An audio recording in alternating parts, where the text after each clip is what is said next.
Oi, gente! Sou Rodolfo Rodrigo, repórter do Brasil de Fato Pernambuco, e este é o programa Trilhas do Nordeste. Aqui você fica por dentro do que acontece na nossa região, sempre com uma boa prosa, fontes e personalidades nordestinas. Uma visão popular do Nordeste. Vem comigo!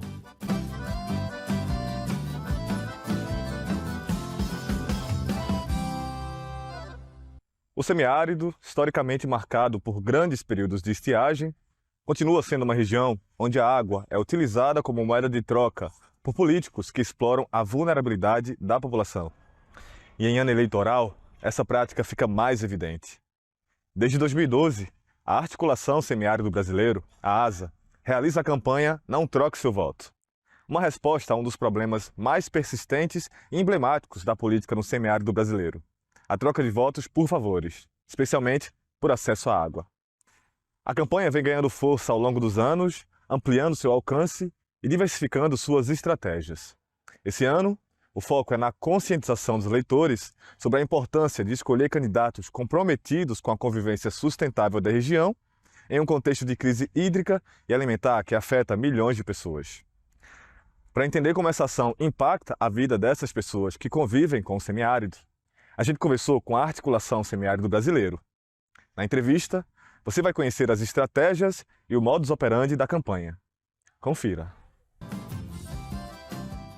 Oi, gente! Estamos aqui hoje com Gleiciane Nogueira, que é assessora de coordenação da Articulação Semiárido Brasileiro, a ASA.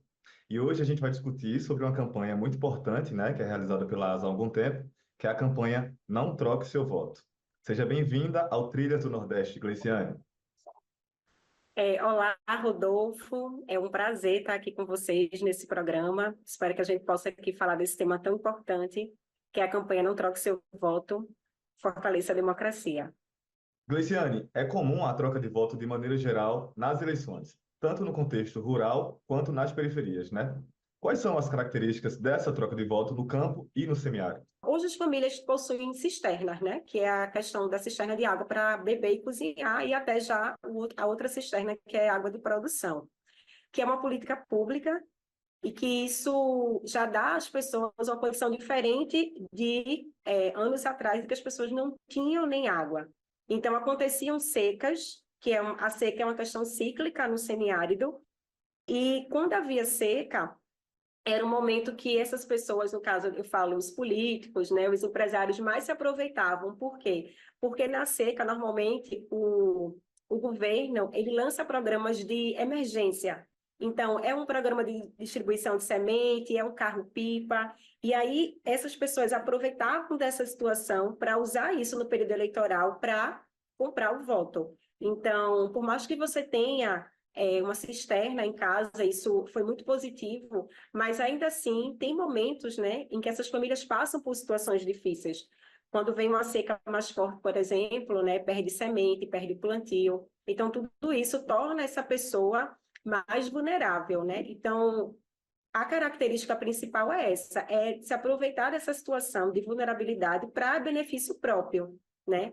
Então, essa é a questão central nesse contexto da compra de voto no campo e nas periferias, acredito que da mesma forma, porque essas famílias que vivem na periferia das cidades, elas também carecem de um saneamento adequado, né? Muitas também não têm acesso à água, enfim, e outras questões que são muito comuns, de um retrato mesmo de pobreza, né? De situação que vivem muitas famílias.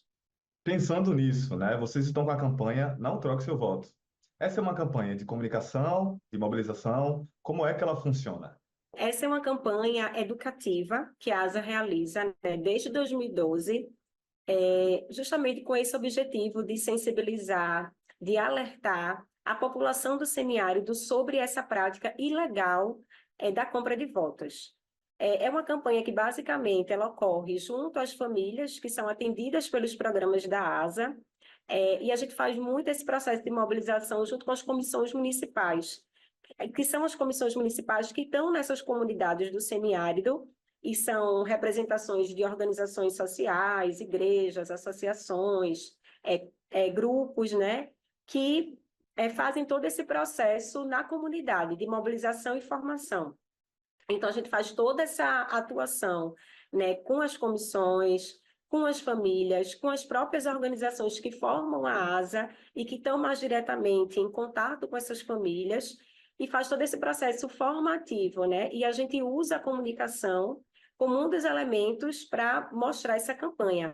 Então, a gente sempre gosta de trabalhar com programas de rádio, porque é um tipo de comunicação muito direta, né, com as famílias, é uma coisa muito forte no campo, as pessoas têm muito hábito de ouvir programa de rádio, então a gente trabalha muito com essa parte de produção radiofônica, mas também a gente trabalha com a elaboração de alguns materiais também informativos, cartaz, panfleto, e também nas redes sociais. Então, toda a campanha, ela se direciona, né, para a gente fazer essa comunicação, tanto interna quanto externa, com esse objetivo de sensibilizar e de alertar a população para esse uso indevido. A campanha também tem uma parte de evidenciar pautas do semiárido. Quais são as principais reivindicações do semiárido hoje nas eleições?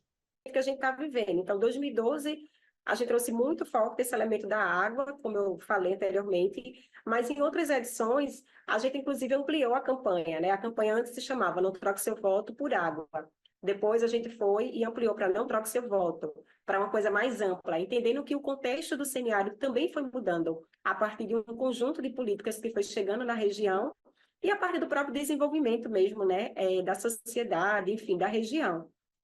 Nessa campanha, a gente chega com esse tema da democracia, né, entendendo tudo que a gente viveu nos últimos anos e que hoje a gente vive um processo de retomada dos programas de convivência com o semiárido.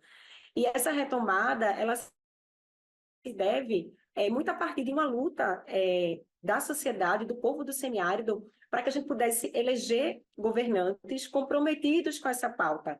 Então, se hoje a gente vive esse processo de retomada, depois de viver anos aí com perda de direitos, né, os projetos praticamente foram excluídos do orçamento federal, a gente retoma isso, e todo esse processo ele é fruto de uma luta política. E o voto, ele é esse elemento central para que a gente possa definir o futuro que a gente quer para a nossa comunidade, né, para o nosso país.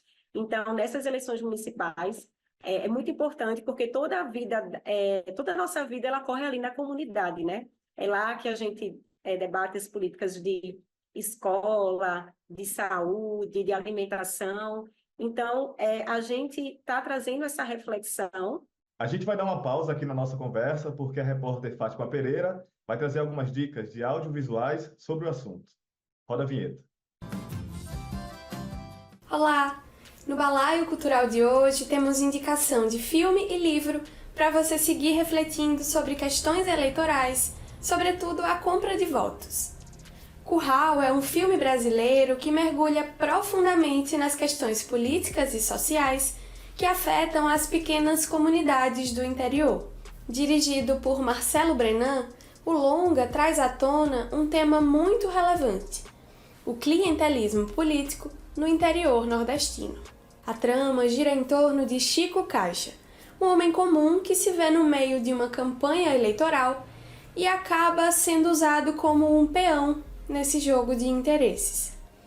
O filme destaca a manipulação das necessidades básicas da população para angariar votos, mostrando como promessas vazias e favores pessoais são trocados por apoio político. Com uma fotografia que captura a beleza do agreste pernambucano, Curral faz um convite à reflexão sobre o impacto das escolhas políticas em comunidades que muitas vezes são esquecidas pelo poder público.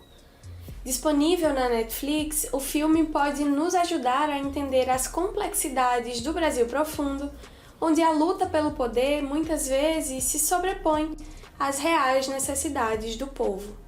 A segunda dica é o livro Coronelismo, Inchada e Voto, escrito por Vitor Nunes Leal, uma obra fundamental para entender as raízes políticas do Brasil, especialmente no interior do país.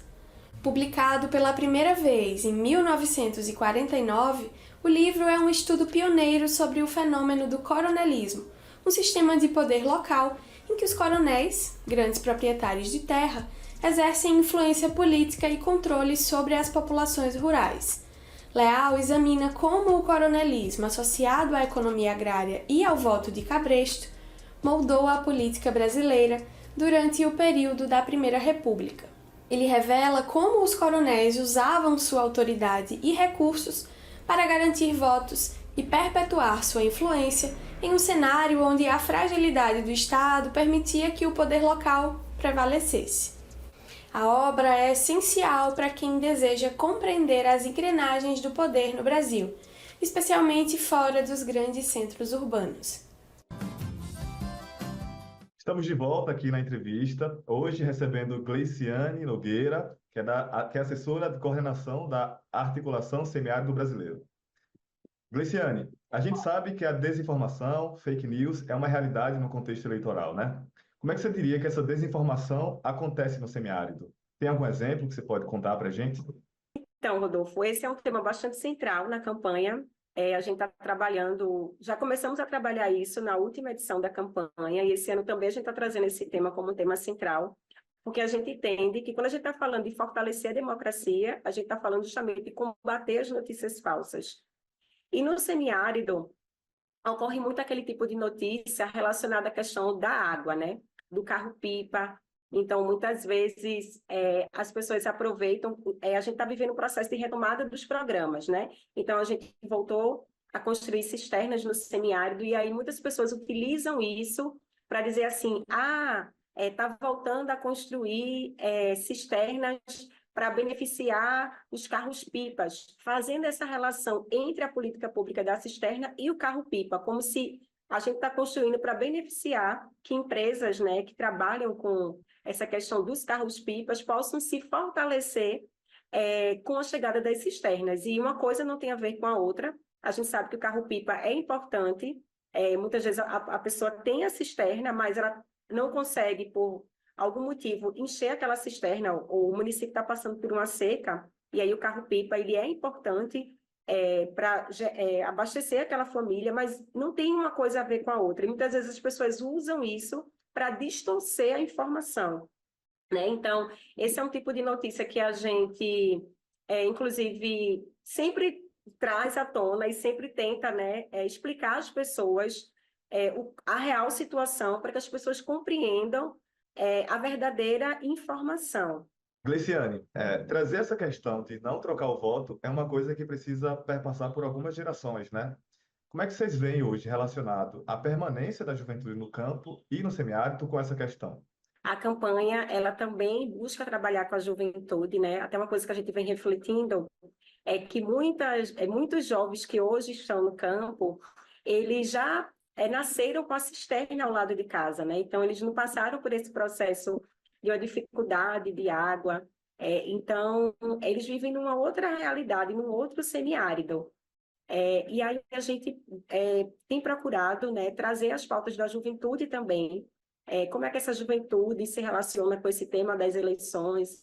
A gente também quer, por exemplo, ouvir a juventude, ouvir também o que é que eles pensam, né, sobre esse lugar que eles vivem, e também como é que eles podem incidir dentro da comunidade para mobilizar outros jovens para participarem desse processo de conscientização, de formação, né? Então, a gente também vai trabalhar com influências, que a gente chama, né, que seriam esses jovens nas suas comunidades, para também trazer eles para junto da gente, né? Possam gravar áudio, possam participar de programas de rádio, para também falar, né, sobre sua história, sobre como é que o jovem hoje ele vive nesse semiárido, e também o que é que ele pensa sobre a política, e, sobretudo, para que eles possam influenciar outros jovens, né? Porque a gente acredita que o jovem falando para outro jovem, isso tem um impacto muito maior. A gente agradece a tua participação aqui no Trilhas do Nordeste, Gleiciane. Até a próxima. Obrigada, até a próxima, gente. E o Trilhas do Nordeste está chegando ao fim.